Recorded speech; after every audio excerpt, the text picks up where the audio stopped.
সহযোগিতা হলো একজন মানুষ শিক্ষিত হলে তো হয় না, পরীক্ষা দিতে হবে, পরীক্ষা রিটার্নে টিক দিতে পারে, তারপরে আমরা দেখবো। কিন্তু এর পাশাপাশি পরীক্ষা যাতে টিকতে পারে সেই ব্যবস্থাটা আমরা করবো। আর লেখাপড়া যাবতীয় সহযোগিতা করা লাগবে। ওর আব্বা দলের একবারে নিবেদিত প্রাণ ছিল। ওই মরে যাওয়ার আগের দিন পর্যন্ত ওর আব্বা মিছিল মিটিং করছে, বিগত 17 বছর যা করছে।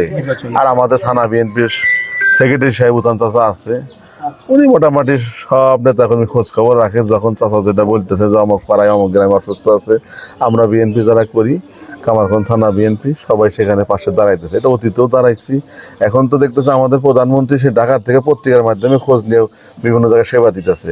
আর আমাদের থানার এলাকায় এটা তো প্রধানমন্ত্রী দরকার পড়বে, কেন আগে আগে আমরা চেষ্টা করবো। আমরা যদি ফেল করি, আমাদের প্রিয় নেতা ইকবাল আহমেদ টুকু ভাই আছে, টুকু ভাই ফেল করার পর প্রধানমন্ত্রীর কাছে যাবো।